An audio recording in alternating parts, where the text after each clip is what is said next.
et messieurs, bonjour. L'interpellation de Madame Rikiat Madougou, comme vous le savez, suscite beaucoup de réactions depuis le mercredi dernier. Jeudi, le procureur spécial près la Criette a présenté à la population les faits. On parle de faits, d'actes, on parle d'actes de grande ampleur de terreur. Dans le rang de la prévenue, on estime que c'est un acharnement politique. Quelle lecture juridique faire de tout ceci? Pour en parler, nous recevons l'ancien bâtonnier de l'Ordre des avocats du Bénin. Il s'agit de Maître Jacques Migan. Maître, bonjour. Bonjour, Madame la journaliste. Merci donc d'avoir accepté notre invitation pour nous éclairer par rapport à cette interprétation juridique qu'il faut avoir sur cette situation. Maître, au vu des faits présentés par le procureur de la République, était-ce normal que Madame Rikiat Madougou soit arrêtée? Mais écoutez, nous sommes, comme j'aime souvent le dire, dans un état de droit. Un état de droit, ça suppose que cet état repose sur les lois. Et ça veut dire que tous les citoyens de ce pays doivent respecter ces lois. Et nul n'est au-dessus de la loi. Nous sommes tous, conformément à notre constitution, libres et égaux en droit. Monsieur le procureur spécial près la Criette a eu à faire un point de presse. Et au cours de ce point de presse, il a expliqué un certain nombre de faits. Et à travers ces faits, il a déclaré, je cite, que de l'aveu du colonel Ibrahim Mama Touré, chargé de l'exécution de la mission, il ressort que cette somme a été envoyée par Madame Rikiat Madougou. Il y a quelqu'un, un citoyen béninois du nom de Touré, qui a été interpellé. Au cours de l'interrogation, a évoqué le nom de Madame Madougou. Donc il va de soi que le procureur convoque Madame Madougou pour l'entendre, pour savoir, comme on le dit. Cette interpellation, cela ne veut pas dire que Madame Madougou est condamnée. Cela ne veut pas dire que Madame Madougou a fait ce que dit ce Monsieur Touré. Il est normal que le procureur de la République, alors que son nom a été évoqué, qu'on l'appelle, qu'on la convoque, qu'on l'interpelle à travers un mandat d'amener. Pourquoi un mandat d'amener? Certainement parce que une convocation lui avait été desservie. Et certainement qu'elle n'aurait pas réagi à cette convocation. D'où cette interpellation, d'où ce mandat d'amener là. Alors, ce que je dis souvent dans de tels cas, il faudrait que chacun de nous, il faudrait que nous restions collés aux déclarations et du procureur spécial près la Criette et des déclarations des avocats. Pourquoi? Parce que nous ne pouvons pas transformer ce plateau en prétoire. Absolument. Et deuxièmement, nous n'avions pas accès au dossier. Je n'ai pas accès au dossier pour savoir ce que l'on reproche à X et Y. Nous avions su, à travers les déclarations du procureur lors de son point de presse, ce qu'il en est en ce qui concerne certains, comme M. Saka Georges et M. Touré, qui devraient accomplir une certaine mission. Et nous avions su, comme je le disais tout à l'heure, également à travers cette interpellation de Mme Madougou. Et nous savons pourquoi on l'a interpellée. Donc, en l'état, elle est en garde à vue. Étant en garde à vue, nous ne pourrions pas dire ou savoir ce qu'il en est. Il revient au procureur spécial près la Criette, après l'avoir écouté, enfin pas le procureur qui l'écoute, c'est une commission tripartite qui est composée des responsables du numérique, des responsables de l'économie et de la police criminelle. Donc c'est la procédure normale. Donc c'est la procédure normale, exactement. Et j'apprécie d'ailleurs ce que vous venez de dire, madame. Donc c'est la procédure classique. lorsqu'il y a un problème qui se pose. Donc, il faudrait, pour pouvoir arriver à la vérité, écouter les uns et les autres. Donc, nous sommes à ce stade aujourd'hui. Alors, quand vous reprenez les déclarations de M. le procureur, nous pouvons comprendre ce qu'il en est à travers cette déclaration dont je vais vous donner lecture. Le procureur dit, il faut rappeler que l'atteinte volontaire à la vie des personnes, à leur intégrité ou à leur liberté, ainsi que l'enlèvement ou la séquestration des personnes lorsqu'elle a pour but de contraindre indûment les pouvoirs publics à accomplir ce qu'ils ne sont pas tenus de faire ou à s'abstenir de faire ce qu'ils sont tenus de faire est qualifié de terrorisme par les articles 161, 162, 163. Alors, quand le procureur qualifie les faits après avoir écouté, selon lui, lorsqu'il a écouté les premières personnes, c'est-à-dire M. Traoré et M. Saka, à travers certainement ce qu'ils ont déclaré, leur aveu, il est arrivé à cette conclusion. Cette conclusion, c'est sa vérité, ce n'est pas encore la vérité, puisque la vérité, c'est le président, c'est le tribunal, c'est là qui doit nous la donner, cette vérité. Donc, on ne peut pas pour l'instant dire que voilà ce qu'il en est en ce qui concerne l'interpellation.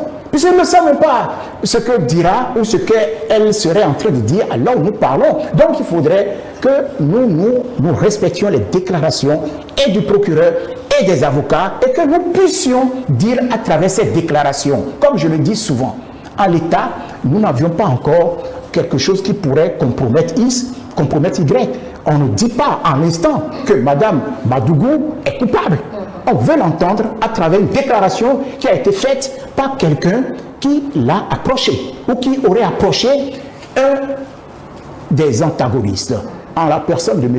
Georges Saka. Donc ce que je voudrais maintenant vous dire, quand nous lisons, ce que je viens de lire, les déclarations du procureur, nous pouvons à travers l'article 161 du Code pénal, nous pouvons comprendre que nous sommes dans ce qu'on appelle un acte terroriste. Un acte terroriste. Et qu'est-ce que c'est qu'un acte terroriste? C'est l'article 161 du Code pénal qui nous le définit en disant ceci: constitue un acte terroriste au sens de la présente loi l'infraction prévue aux articles 162 et 163. Nous reviendrons sur ces articles tout à l'heure, si après, qui, de par sa nature ou son contexte, peut porter gravement atteinte à l'État et commise intentionnellement dans le but d'intimider gravement la population ou de contraindre indûment les pouvoirs publics à accomplir ce qu'ils ne sont pas tenus de faire ou à s'abstenir de faire ce qu'ils sont tenus de faire, pervertir les valeurs fondamentales de la société et déstabiliser les structures et ou institutions constitutionnelles, politiques, économiques ou sociales de la nation, de porter atteinte aux intérêts d'autres pays ou à une organisation internationale. Donc, vous avez vu à travers ce que le procureur a exposé, à travers les aveux de M. Touré, qui est un colonel à la retraite, à travers les déclarations de M. Georges Saka, il a conclu qu'il s'agit d'un acte terroriste. Alors, un acte terroriste, c'est quoi? Je vous lis deux alinéas de l'article 162 pour que nos téléspectateurs puissent comprendre. Il est dit, constitue aux conditions prévues à l'article 161 que je viens de lire, un acte terroriste, c'est l'atteinte à la sûreté intérieure ou extérieure de l'État. 2. L'atteinte volontaire à la vie des personnes ou leur intégrité ou à leur liberté, ainsi qu'à l'enlèvement ou la séquestration des personnes. Je viens de vous donner deux alinéas de l'article 162 pour expliquer ce que constitue un acte. Alors, il vous souviendra, lorsque le procureur, il a bien dit que M. Touré M. Touré il a parlé de il a montré comment il a été recruté. Or, pourquoi je vous parle de recruter? Il dit que le 24 février 2021, vers 22h30, M. Georges Saka, qui se trouve être l'un des plus proches collaborateurs de Mme Rekiat Madougou à Parakou, est entré en contact avec le colonel Ibrahim Touré pour, dit-il, lui confier une mission très sensible et importante. Pourquoi je viens de vous lire ce passage du procureur? C'est parce que quand vous prenez l'article 163 que le procureur du code pénal, vous retrouvez ce qu'on appelle recruter. C'est-à-dire le fait de recruter ou d'entraîner ou sur ou hors du territoire national une personne ou un groupe de personnes en vue de commettre un acte terroriste à l'intérieur ou à l'extérieur du pays.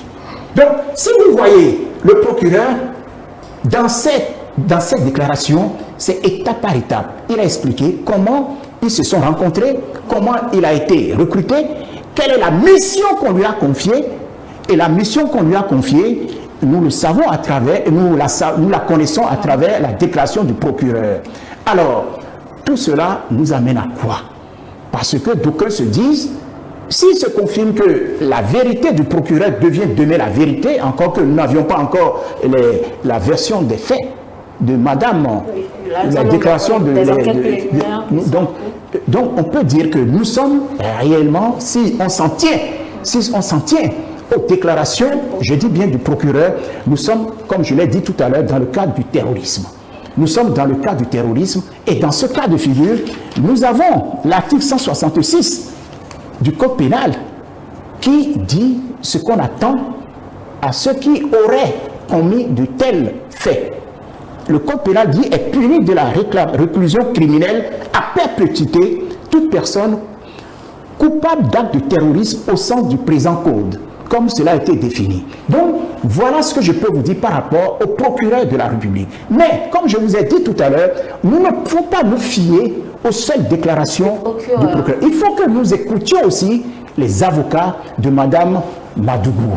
Or, quand j'ai écouté sur une chaîne internationale, pour ne pas la nommer, RFI, j'ai entendu dire par l'un des avocats de Mme Madougou que la procédure engagée est viciée, au motif que on n'aurait pas écouté, que le procureur n'aurait pas écouté Mme Madougou avant d'aller à déclaration. Je sais, avant d'aller à déclaration, avant d'aller à son point de presse. En réalité, est-ce que le procureur doit attendre d'écouter Mme Madougou avant de faire son point de presse? Ce que je peux vous dire dans ce cas, quand vous lisez les déclarations du procureur de la République, il a mis surtout l'accent sur ce qui avait les aveux de M. Saka et de M. Touré. Et il a expliqué pourquoi on a interpellé Mme Madougou. Il n'a pas parlé de Mme Madougou comme une personne qui aurait déjà accompli un acte. Mais c'est pour l'entendre, pour comprendre, tout simplement parce que son nom a été évoqué, cité, pour reprendre le thème. Donc c'est parce que son nom a été cité par un des interpellés que le procureur a jugé utile de l'écouter.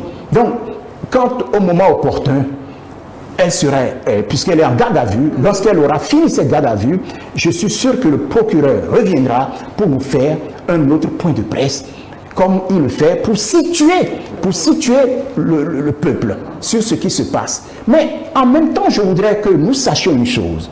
Nous sommes dans ce que nous appelons la séparation des pouvoirs. La séparation des pouvoirs suppose que l'exécutif est une institution qui n'a rien à voir avec le judiciaire, rien à voir avec le législatif. Pourquoi? Tout simplement parce que nous entendons dire que c'est une affaire où il y aurait les mains de l'exécutif. Je dis non. On va revenir tout à l'heure à cela, Maître Mingan. À l'étape actuelle, c'est l'enquête préliminaire. C'est l'enquête préliminaire qui est en cours. Jeudi nuit, le domicile de Mme Madougou a été perquisitionné. Quelle serait la suite logique? Mais écoutez, c'est toujours dans la quête de la vérité. Donc il faudrait savoir, puisque je vous ai dit tout à l'heure que pour mener cette enquête, nous avons trois je dirais même trois institutions représentées au sein de cette commission. Vous avez ceux qui sont en charge du numérique, de l'économie et du criminel. Donc tous ceux-là vont se mettre ensemble pour chercher la vérité, pour connaître la vérité. Et pour connaître la vérité, mais il faut aller chez elle. Peut-être qu'il y a des documents qu'on peut faire parler. Peut-être qu'il y a des choses dont c'est à eux de le savoir. Ici, nous ne pouvons pas savoir qu'est-ce qu'ils sont partis chercher. Dans l'intérêt de l'enquête, dans l'intérêt de la vérité, il est normal que ceux qui sont en train de mener cette enquête aient tous les éléments en leur possession pour aller à une vérité. Ce n'est pas encore la vérité, puisqu'au moment opportun, comme je vous le dis, il reviendra à la juridiction, c'est-à-dire au tribunal, de dire. Ce n'est pas le procureur, puisque le procureur est logé à la même enseigne que l'avocat. Donc, lui, il est en train de travailler dans l'intérêt du public, comme l'avocat travaille dans l'intérêt de son client. Alors, on parle, par exemple, quand il sera présenté pour une seconde fois au niveau au procureur spécial de la Créette, que le procureur pourra décider de la confier au juge des libertés ou c'est bien cela. Donc, s'il faudrait, donc la suite appartiendra cette fois-ci au procureur lorsqu'il recevra les résultats des enquêtes qui sont en train d'être menées par la commission qui est chargée de ces enquêtes. Alors que cette enquête est justement en cours, maître, dans le camp de l'opposante, on va dire, il y a déjà des voix qui s'élèvent, une certaine récupération, on parle d'achèvement, on parle de règlement de compte, juste peut-être parce que Madame Madigou est opposante, Madame alors qu'elle n'est même plus dans la course. Madame la journaliste, il faudrait que vous sachiez une chose, je l'ai dit au début de mes propos, nous sommes tous libres et égaux devant la loi et devant la loi. Madame Madougou, à un moment donné, était candidate. Je dis bien, Madame Madougou, à un moment donné, était candidate aux élections présidentielles. Elle a été recalée. Recalée, je ne crois pas qu'on pourrait dire qu'il y a encore intérêt à s'acharner ou à ne pas s'acharner comme Madame Madougou. Je n'arrive pas à comprendre. Mais en même temps, je me dis, c'est de bonne guerre. Par contre, je tiens à rappeler ceci. Et c'est très important. Nous avons des lois qui gouvernent notre pays. Nous avons la Constitution. Nous avons l'ordre constitutionnel établi. Nous avons les lois. Nous avons les règlements de la République. Et nous devons tous respecter ces lois, ces normes, je dirais.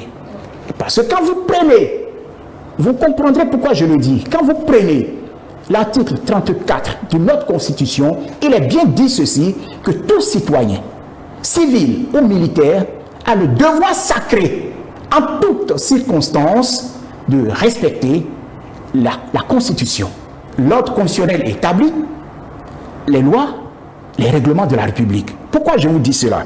Parce que nous entendons dire que le 6 avril, ou vous pouvez être beaucoup plus précis, le 5 avril 2021 à minuit, le président actuel doit cesser toute activité.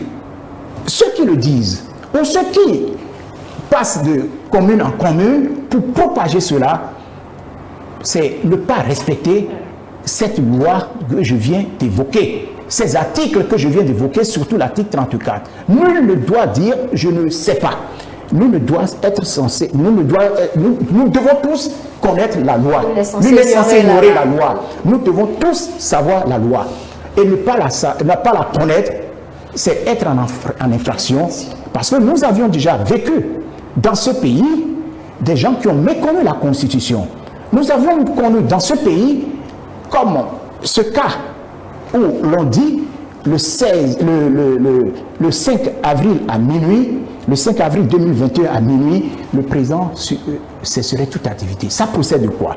C'est préparer les gens à insurrection. C'est inciter les gens à insurrection. Et ce faisant, ceux qui le font, ils peuvent être poursuivis. Ils peuvent être un ancien ministre de la Justice, ils peuvent être une ancienne candidate aux élections présidentielles, ils peuvent être un ancien président de la République.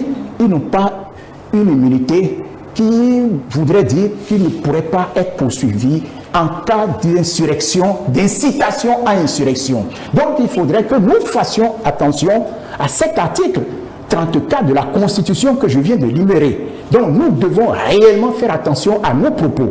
Or, je ne vous le cache pas, nous entendons dire un certain nombre de choses, alors que la volonté du peuple aujourd'hui, c'est que les élections se passent en toute quiétude, dans la grande quiétude, dans la paix. Dans la paix. Et pour reprendre d'ailleurs une expression de Madame Talata Zimé, la vice-présidente de l'Assemblée nationale, alors qu'elle était à Porte-Nouveau dans le cadre d'une tournée des ambassadrices de la paix. Elle a dit quelque chose que j'ai retenu, la paix. Elle dit que la paix est l'absolu qui est au-dessus de tout. Mais je rajoute ceci, la paix et la vie sont les absolus qui sont au-dessus de tout. Ça veut dire quoi? Il faudrait que nous ayons, pendant cette période sensible, période qui conduit aux élections, il faut que la paix règne. Parce que certains sont appelés à semer le trouble. Certains sont partis pour semer le désordre. Certains sont partis pour insister à insurrection. Je les prie de faire très attention. Nul n'est au-dessus de la loi. Nous devons tous respecter la loi. Voilà ce que je peux vous dire. Il a fait déjà devant les juridictions. On va faire un appel à cette population qui, on va dire, lance des initiatives sur les réseaux sociaux alors qu'on n'en est même pas encore à peut-être un procès. Madame la journaliste, nous sommes dans ce qu'on appelle les enquêtes préliminaires. Et en l'état, tout le monde est présumé innocent.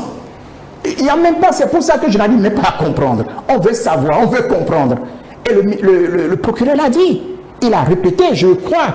Il dit ceci, que Mme Madoukou a été interpellée parce que quelqu'un a cité son nom. Lorsqu'il dit, de l'aveu du colonel Ibrahim Touré, chargé de l'exécution de la mission, il ressort que cette somme a été envoyée par Mme Madoukou Rikiat. Ce qui justifie, c'est le procureur qui le dit, ce qui justifie l'interpellation de cette dernière dans le cadre de l'enquête. Je ne sais pas si vous aviez constaté. Il dit que c'est dans le cadre de l'enquête parce que son nom a été évoqué par M. Maman Touré. Je reprends encore, de l'aveu du colonel Ibrahim Maman Touré, chargé de l'exécution de la mission, il ressort que cette somme a été envoyée par Mme Rikiat Madougou. C'est ce qui justifie l'interpellation de cette dernière dans le cadre de l'enquête. Donc c'est dans le cadre d'une enquête. L'enquête, si vous n'êtes pour rien, elle peut dire, je ne m'y connais pas, je ne sais même pas de quoi il parle. Comme elle peut dire, oui, c'est vrai. On ne peut rien dire en l'état. Nous sommes dans la recherche de la vérité. Et cette vérité, elle n'est pas la vérité qui sera prononcée au moment opportun. Donc que les gens se calment. Et que les gens comprennent que c'est le processus normal pour aller vers la vérité. Voilà ce que je qu'on précise que si elle n'a rien à voir, véritablement, elle sera simplement relâchée. Bien entendu, mais c'est ce que nous sommes en train de dire. Si vous n'avez rien à reprocher, si elle n'y est pour rien, mais on la relaxerait. Mais pour l'instant, ceux qui sont en train de prononcer son nom, c'est des gens certainement qui, à un moment donné, l'ont côtoyé. Et là encore, ce n'est pas parce qu'ils ont prononcé son nom qu'elle est coupable. Non, le traitement du dossier nous permettra de connaître la vérité. Donc il faudrait que les gens soient patients, fassent montre de patience. Voilà, mesdames et messieurs, vous l'avez compris, c'est donc l'explication juridique de toute cette procédure autour de l'interpellation de Mme Rikiat Madougou. On doit donc pouvoir attendre la véracité ou non des faits pour pouvoir porter peut-être nos appréciations. Donc c'est tout, monsieur Maître Menga, pour cet entretien. Mais écoutez, c'est un plaisir. Et comme j'aime souvent le dire, c'est le cours normal de ce qui doit être fait. Et je me réjouis d'ailleurs de cet exposé fait par le procureur spécial près la Criette. Au moins, il nous a situé sur l'évolution du dossier, ce qui est...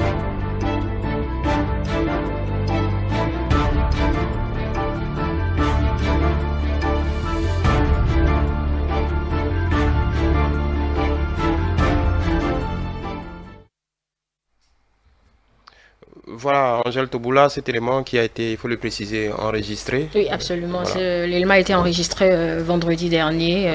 Bien évidemment, quand Mme Madougou devait passer à nouveau devant le procureur avant d'être déposée à la prison civile. Voilà, les explications sont claires. Il nous tenait à cœur d'avoir les implications juridiques de toute cette procédure enclenchée par le procureur. Juste un mot avant de... Oui, je retiens que la procédure suit son cours, il faut avoir de la retenue. Et dans le cadre actuel, il y a les juristes qui disent souvent la présomption d'innocence et c'est ne serait-ce qu'à la décision finale, quand le juge va donner son verdict, qu'on saura qui est coupable ou pas.